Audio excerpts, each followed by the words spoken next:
আসসালামু আলাইকুম রহমতুল্লাহি ওয়া বারাকাতুহু। হ্যালো গাইস, তো আমি নূপ শিহাব গেমিং এর চ্যানেল থেকে তোমাদেরকে আবারও অনেক অনেক অনেক অনেক শুভেচ্ছা ও স্বাগতম। তো মেরে ভাই, আমার দোস্ত এবং অডিয়েন্সদের জন্য আমি 7-8 দিন পরে আবারও চলে আসলাম নতুন একটা ভিডিও নিয়ে। তো অনেক 7-8 দিন যাবত জানো তোমরা আমাদের ডাক জোন যে চ্যানেলটা রয়েছে সেখানে ভিডিও দেওয়া হয় না, কারণ আমি একটা বিয়ের ব্যস্ততায় অনেক ব্যস্ত ছিলাম, তার জন্য ভিডিওগুলো করতে পারি নাই। তো আজকে আমি তোমাদেরকে এমন একটা অ্যাকশন দেখাতে যাচ্ছি, এমন একটা ভিডিও দেখাতে যাচ্ছি, তা দেখে তোমরা সকলেই পাগল হয়ে যাবে, কারণ আমি এই ম্যাচটার মধ্যে পুরাই মাতাল হয়ে গেছিলাম এবং মাতাল হয়ে আমি ম্যাচ প্লে করছিলাম। তো চলো সবাইকে ভিডিওটা দেখাই যে কীভাবে আমরা ম্যাচ প্লে করছিলাম। তো তোমরা সকলেই জানো যে আমার কোনো স্কট নেই এবং স্কট ছাড়া আমি একা একাই খেলি। তো একা একা আমি 4 জন করছিলাম, আর 4 জন করার পরে আমি এখান থেকে স্টার্ট দিয়ে দিয়েছিলাম। তো আমার সাথে ভালোই মোটামুটি টিকে থাকার মতো টিমমেট পড়েছিল। তো চলো সেই ম্যাচটা কেমন হয়েছিল আমরা সকলেই দেখে আসি। তো গাইস, সব যে কথাগুলো বলছিলাম, তো আমরা সবার প্রথমে নেমে গেলাম, ল্যান্ড করতে করতে নেমে গেলাম একদম তোমার এই ক্লক টাওয়ারের মধ্যে। তো ক্লক টাওয়ারের মধ্যে একটা ঘরে চলে গেলাম, আর N94 পেয়ে গেলাম। আর N94 নিয়ে যখন বেরিয়ে আসলাম, তো আমার সামনে একটা এনিমি। তো এনিমিটাকে তখন মারতে দেয়, তো কষ্ট মষ্ট করে এনিমিকে ডাউন দিয়ে দেয়। এরপরে আমি আস্তে করে এখান থেকে বটের মতো বের হয়ে যায়, এবং বটের মধ্যে বের হয়ে যাওয়ার পর এনিমিটাকে ক্লিয়ার দিয়ে দেয়, এবং আমাদের টিম ম্যান এসে আরেকটা এনিমি ক্লিয়ার দিয়ে দেয়। তো এনিমি ক্লিয়ার দেওয়ার পর আমি একটা ওই যে বন্দুকের মতো যেটা আছে মেশিন, এই মেশিনটা ফেলা যাওয়ার পর উপর থেকে আরেকটা এনিমি এসে আমাকে মেরে দেয়। তো আমাদের একজন টিম ম্যান এসে তাকে ওয়েপেন আউট করে দেয়।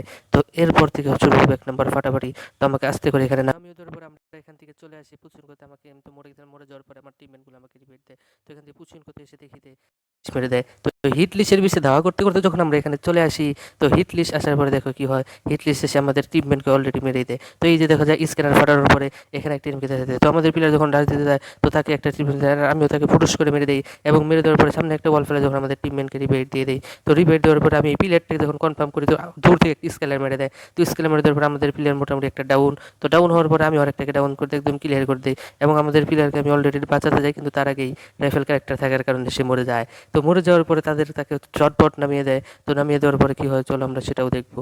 তো নামিয়ে দেওয়ার পরে এই যে আমরা তখন হিটলিস্টের প্লেয়ারটাকে মারার জন্য এই ঘরের দিকে দৌড় দেই।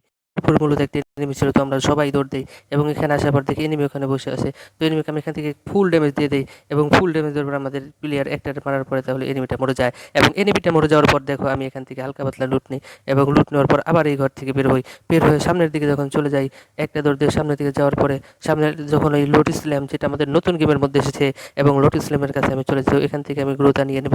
গ্রোজা নেওয়ার পরে গ্রোজা দিয়ে আমি মারার চেষ্টা করবো, কারণ আমার কাছে কোনো গান স্কিন নাই। এই যে গান স্কিনটা দেখতেছো, এই গান স্কিনটাতেও তোমার হলো, এই গান স্কিনটার মধ্যে তোমার পাওয়ার হচ্ছে কি, এই গান স্কিনটা হচ্ছে শুধু ফ্রি দিয়েছে কয়েকদিনের জন্য, কয়েকদিন পরে আবার ঠিক নিয়ে নেবে। তো এখান থেকে আমি টুকটাক কিছু লুট নিয়ে নিলাম। তো তোমরা সকলে জানো আমার নুব শেপ নামের একটা আইডি ছিল, তো ওই আইডির ভিডিও আমার এই চ্যানেলে আছে। তো ওই আইডিটা কিন্তু চুরি করে নিয়ে নিছে, আমার সাথে প্রতারণা করা, ধোঁকাবাজি করে নিয়ে নিছে। তো ভাই দুঃখের বিষয় কি, আমি কাউকে বলতে পারি না, কাউকে জানাতে পারি না কে আমার আইডি ফেরত দিবে। তো আইডিটা চুরি করে নেওয়ার পর আমি একটা বট লাইটি খুলি, তো যেহেতু ফ্রি ফায়ার গেমকে অনেক অনেক ভালোবাসি, তো সেই জন্য আমি আইডি খুলি, এবং কি এখানে চলে আসি এই নোবরা আইডি দিয়ে খেলতেছি, এবং গেম প্লেও করতেছি, আবার মাঝে মাঝে ভিডিও বানাইতেছি। তো ভাই তোমরা আমার জন্য দোয়া করে যাতে আমি তোমাদের জন্য রেগুলার ভিডিও পাঠাতে পারি, কেননা আমি ভিডিওতে অনেক লেট করি মাঝে মাঝে। এবার কোনো লেট করবো না, এবার যত সম্ভব ছোটোখাটো প্রতিদিন একটা করে ভিডিও দেওয়ার চেষ্টা করতো। প্লেয়ারটা এখান থেকে বের হয়ে গেলো, তো আমি আবার মারার চেষ্টা করলাম, তো ওটা লাগলো না। এবং এই প্লেয়ারটার পিছনে যখন দৌড় দিই, পিছন থেকে আরেকটা প্লেয়ার আমার সাথে আসে। তো আমার টিমমেট কেন না, আমার সাথে কেন সবাই গেম খেলে না, তো জানো 1 নাম্বার কারণ হচ্ছে যে আমার আইডিটা চুরি হয়ে গেছে। আইডি যখন ছিল তখন তো জানোই যে ভালো ভালো প্লেয়ারটা আমার সাথে খেলতো, এবং বিবেসদেরকেও আইডিতে আমি মেরে দিতে পারতাম। তো এই প্লেয়ারটাকে আমি মেরে টিম ওপেন করে দিলাম মাত্র 5 হেল নিয়ে। তো আর একটা গুলি মারলেই কিন্তু আমার পগার পার হয়ে যেত, সেখানে আমি মাত্র 5 হেল নিয়ে টিমমেটকে, ওদের টিমমেটকে ওপেন আউট করে দিই। এবং তো যে কথা বলতেছিলাম যে আমার সাথে কেন সবাই খেলে, আমার ফোনটা অনেক খারাপ। একজন একটা নষ্ট ফোন হাতিয়ে দিয়েছে, তো হাতিয়েওয়ালা ফোন নিয়ে শুধু আমি গেম প্লে করি, যের কারণে গেম প্লে করা অনেক কষ্ট এবং টাফের বিষয়। তো এর কষ্টের মধ্যে গেম প্লে করতে হয়। তো আমরা এখান থেকে পিকে চলে যাবো, এবং পিকের থেকে আবার আরেকটা হিট লিস্ট মারবে। হিট লিস্টে মারার জন্য যখন সবাই যাবো, তো চলো সেই ভিডিওটা আমরা সবাই দেখি। এখানে একটা প্লেয়ারকে আমি মারার ফুল চেষ্টা করলাম, তো চেষ্টা করার পরে প্লেয়ারটাকে মারতে পারলাম না, এবং প্লেয়ারটাকে মারার জন্য চেষ্টা করার পরে যখন প্লেয়ারটাকে মারতে পারলাম না, তো তখন আমাদের টিমমেটগুলো দেখো ওইদিকে হিটলিস্টের কাছে অলরেডি সবটা বার করে মরে গেছে। এবং এর মধ্যে দেখা যাক আমাদের টিমমেটের 3টা কিল, আরেকজনের 4টা কিল, আর আমার কিন্তু অলরেডি 5টা কিল হয়ে গেছে। তো আমি এই 5টা কিল নিয়ে যখন যখন 2জন টিমমেট মরে গেছে, তো আমার কাছে টোকেন ছিল, আমি সবাইকে একদম রিভাইট করে দিলাম। তো রিভাইট করে দেওয়ার পর যখন উপরে উঠতে দিই, তখন হলে আর একটা আসল কাহিনী হয়। যখন আমি উপরে উঠতে যাই, তো দেখতে দেখতে আমাদের 1 নম্বর যে টিমমেটটা আছে, সে 1 নম্বর টিমমেটটাও এই যে দেখতে দেখতে আরেকটা প্লেয়ার চলে আসে। তো এই প্লেয়ারটা প্লেয়ারটাকে আমি হেডশট মেরে ফেলে দিই। তো সামনে দেখি আরেকটা প্লেয়ার, তো আমি এখান থেকে সরাসরি রাশ নিই না, আমি নিজ দিয়ে ঘুরে যাবো। নিজ দিয়ে ঘুরে যাওয়ার পর আমি এখান থেকে মারার চেষ্টা করি, তো লাগে না। তারপর আমি এখান থেকে আবার 400 ক্যারেক্টারটা মারি, 400 ক্যারেক্টার ইউজ করে তো পিছন দিয়ে ঝাঁপিয়ে মেরে দিই। কিন্তু দেখো এই প্লেয়ারটা মারতে মারতে আমাদের 3 জন প্লেয়ার অলরেডি ডাউন, এবং আমাদের 3 জন প্লেয়ার অলরেডি মরে ভূত হয়ে গেছে।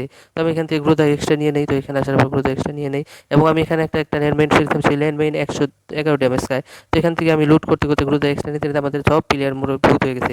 তো সর্বপ্রথম আমি এই ঘরে যাই। তো ঘরে যাওয়ার পর যখন আমি একটা এনিমিকে রিভাইভ দিই, তো দেখো আমি উপরে কিন্তু একটা মেডিকেট করেছিলাম, মেডিকেটটা হয় নাই। তো মেডিকেট না হওয়ার কারণে আমি ঘরের মধ্যে চলে যাই, একটা প্লেয়ার এখানে আমার সামনে চলে আসে মরার জন্য। তো এই প্লেয়ারটাকে আমি মেরে দিই, মেরে দেওয়ার পর আমি একটা মেডিকেট করি। মেডিকেট করার পর আমাদের বাকি আরেকজন প্লেয়ারকে নামায় দিই। তো এই বাকি আরেকজন প্লেয়ার নামায় দেওয়ার পরে দেখো কি হয়, এই প্লেয়ারটা নামিয়ে দেওয়ার পরে যখন আমি এখান থেকে বের হতে যাব, তো বের হয়ে যাওয়ার আগেই দেখি যে আরেকটা প্লেয়ারের সাউন্ড শোনা যাইতেছে। তো এই প্লেয়ারের সাউন্ড শুনে আমি ঘর থেকে একটু অপেক্ষা করি, ঘরে একটু দাঁড়ায়, সামনে একটা আমরা গাড়ি মেরে দিই। তো এই ঘরের ভিতরে একটা গাড়ি ফেলে দিই, যেহেতু জুনও ছোট হয়ে গেছে আর জুনও অনেক বেশি করতেছে। তো ইতিমধ্যে দেখো আরেকটা প্লেয়ার চলে আসছে। তো এই প্লেয়ারটাকে এখান থেকে ওপেন আউট করে দিই। তো রিভাইভ করতে যা দেখি তো সবাই রিভাইভ হয়ে গেছে। প্লেয়ারটাকে রিভাইভ দিয়ে আবার চলে আসি হলো আমাদের এই জোনের, আমাদের এই টিমমেটগুলোর কাছে, এবং টিমমেটগুলোর কাছে সেখানে আমি মোটামুটি হিল ফুল করে নেই, এবং হিল ফুল করে নেওয়ার পর আমরা এই পাথরের উপর উঠে যাই। কারণ এই পাথরের উপর থেকে মোটামুটিভাবে তোমার আর কি প্লেয়ারগুলো দেখা যাবে। তো হিল ফুল করে নেওয়ার পর আমাদের সব টিমমেট এখানে বসে যায়, এবং এই পাথরের উপর উঠে যায়, এবং পাথরের উপর উঠে তাকাতে তাকাতে অলরেডি একটু পরেই দেখি যে দূরে একটা এনিমি দৌড়াতে দৌড়াতে আসতেছে। তো এই দৌড়াতে দৌড়াতে এনিমিটাকে আমি হালকা পাতলা কিছু ড্যামেজ দিয়ে দিই। এরপর ড্যামেজ দেওয়ার পর আমি গ্রেনেড ছুড়ে দিই। গ্রেনেড ছুড়ে দেওয়ার পরে দেখো কি হয়, গ্রেনেড ছুড়ে দেওয়ার পরে এই ম্যাচটাতে তোমার এনিমিটা চলে যায়। তো এনিমি যখন চলে যাওয়ার পরে আমরা আবার দৌড় দিই। তো আমাদের টিমমেট অলরেডি একটাকে ওই, তো আমাদের টিমমেট একটা দেখো অলরেডি রাজ দেওয়ার কারণে সে ঠাস করে পড়ে মরে যায়। তো আমি সেই টিমমেটটাকে উঠে তাদের দেখি আমাদের টিমমেট নাই, টিমমেট মরে ভূত হয়ে গেছে। তো টিমমেটের পিছ থেকে দৌড় দিয়ে আবার সামনে দিয়ে চলে যাই, এবং সামনে দুটো বল মারে দিই, এবং বল মারার পর আমার একটা বল মোটামুটি ভাঙতে থাকে, আমি এর মধ্যে একটা মেডিকেট পেতে নিই। তো মেডিকেট পেতে পেতে দেখা যায় আমাদের এই টিভিআর টিমমেটগুলা সেখান থেকে মোটামুটি আর কি রাজদেও ছিল। তো পিছন দিকে আমি আস্তে করে একটা হেডশট মারে দিই, এরপরে আমরা বুয়া হয়ে যাই। তো সো গাইস, কেমন লাগলো আশা করি জানাবা, শেয়ার করবো, কমেন্ট করবে, এবং আমাকে সাবস্ক্রাইব করে আমার পাশে থাকবে, এবং আমাকে তোমাদের পাশে রাখবা। তো এই বলে আমি আমার ভিডিও শেষ করছি, এবং তোমাদের সমর্থন কামনা, তোমাদের সমর্থন কামনা করছি।